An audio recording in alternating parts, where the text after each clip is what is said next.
नमस्कार, मैं पुनीत और आप देख रहे हैं द मानस वॉइस पर विचारों का रण, जहां सच बोलने का साहस, राष्ट्र के प्रति समर्पण और हर खबर के पीछे की गहराई हम आपके सामने रखते हैं।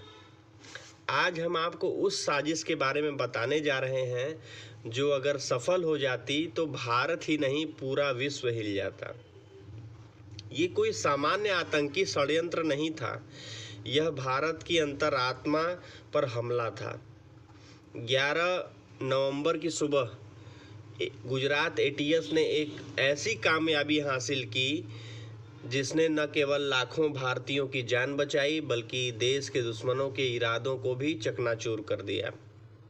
एटीएस के हत्थे चढ़ा एक नाम, डॉक्टर मुहिउद्दीन अहमद सैयद। एक डॉक्टर लेकिन इंसानियत का दुश्मन।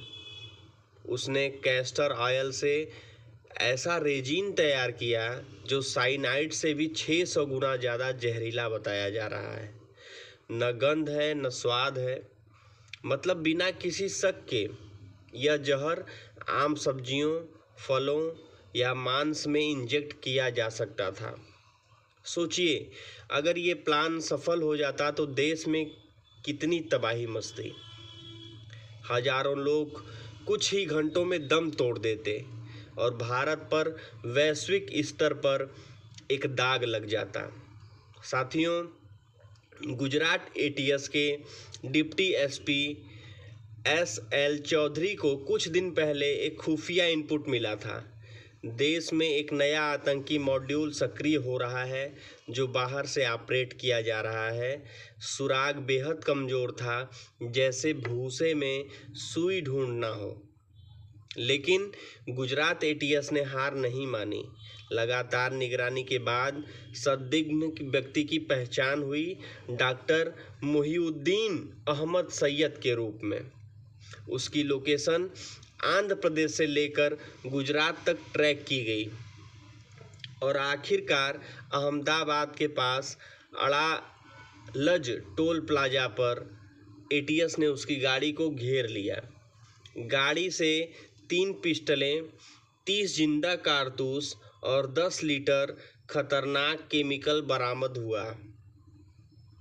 फ़ोन की जांच में आईएसआईएस की शाखा आईएसकेपी से कनेक्शन मिले और एक नाम उभरा, अबू खदीजा, जो अफगानिस्तान में बैठा इस पूरे नेटवर्क को चला रहा था।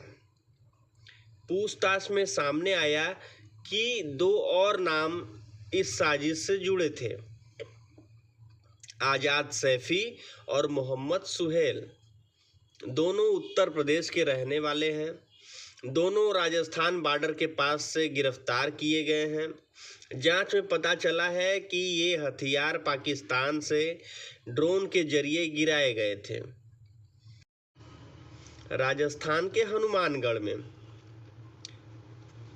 इन सभी ने दिल्ली, लखनऊ, अहमदाबाद की रेकी की थी और हमला कब, कहां और कैसे होना था इसकी डिटेल अब एटीएस की डायरी में दर्ज है। सोचिए साथियों, अगर ये हमला सफल हो जाता तो भारत के इतिहास में सबसे भयावह रासायनिक हमला होता ये। लेकिन आज भारत सुरक्षित है क्योंकि देश के पास एक सजग चौकीदार है। प्रधानमंत्री नरेंद्र मोदी जी की सतर्क निगरानी, गुजरात एटीएस की दृढ़ कार्रवाई ने एक महाविनाश को टाल दिया। साथियों, 2027 तक